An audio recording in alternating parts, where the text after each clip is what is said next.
Hey, you want a moose man? Here on site in Lad Summit, Idaho, where we have tracked down the marshals of the cave. We're scaring them off of here. Anyways, I wanted to walk around with you and kind of show you what we're doing, take you through it, that way you can see the process. We refinished these logs.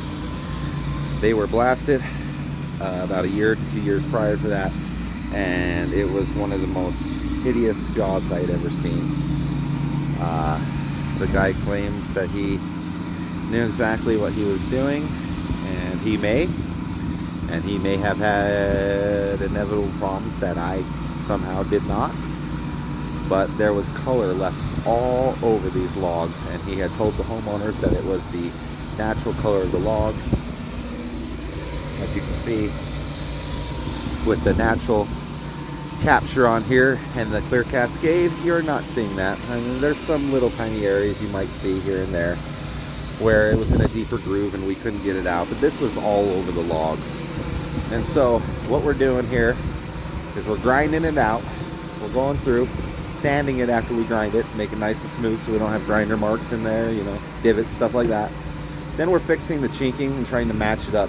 Sometimes when we hit the chinking with the grinder, it takes it down to the original color and not the color that was stained. But you can see up here, that's what I'm talking about. I mean, this was blasted and then redone. And if you look closely, you can see exactly all the old coating on there. And I mean, this thing went through and pitted. The homeowner was told this is the only way it was possible to be done. And you know, I didn't see it in that shape, but I'm gonna have to disagree because we're doing it with grinders. We haven't touched a blaster and it's coming out extremely nice. We will probably throw another coat of Cascade on here this year. It's starting to fade out a little bit, being the natural. It's a hard color to maintain, but they want it as light as possible.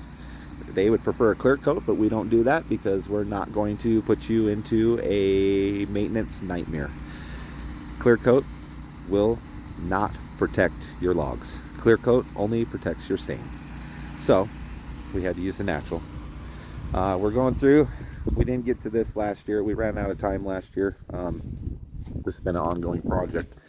We just sanded this, and you can see the difference when it's sanded. I mean, we've got a lot of color in here that we're gonna have to try to get out. Now these are super deep pits, so they may not come in or come out, but you can see like there's a lot of areas we cannot get the stuff out of here. But still, this is much better than how I found it when I had to come repair it. So it's not the worst thing in the world, but it is a little off color in some areas, really hard to get to. We'll get all that. We'll come back through and hit that with specialty tools and take care of that. So basically, we've got that done. We're ripping off all the timber siding on the uppers. We're going to replace all that with new to match, so we don't have this half done, I saw, I took your money and left kind of project here. I don't like that. I'm obsessed with this industry, and it just rubs me the wrong way when someone does something wrong on a log home. If you don't know log homes, don't touch a log home. If you're a painter and you think just because you stain things that you can mess with a log home, don't touch a log home. Go to SASHCO Zero Failures first, and then you can touch a log home. That is my recommendation, because we deal with this over and over again. Anyways, we'll be changing these out. You can see the massive change. But I mean, you see like the blaster was only working in some areas, and that's just not right. So we're going around, we're doing these ones as well right now. We're getting all this done. We've got 3 outbuildings here. Beautiful, just beautiful though. I mean, listen to the birds. The Lad Summit, Idaho. I mean, just incredible up here. So, oh, deer have been bedding down. I've been staying down in the canyon this week. It got pretty cold last night, but it's just beautiful down there. The campground isn't quite open yet, so there's a lot of animals running around, and it's really quiet at night down there. So I plan to stay there for the next couple weeks before we move to Shelley. You can see Jonathan is just making it happen over there, running the orbital sanders to get all grinding marks out. We have to run 40 grit flat discs on these, and they're very uneven, so sometimes it kicks our grinders, and that will cause a divot, something like that. So we go through and clean that up. We don't believe in leaving that kind of stuff. So anyways, that's basically our project for the next couple weeks, is the restoration of the Mlad Summit cabins.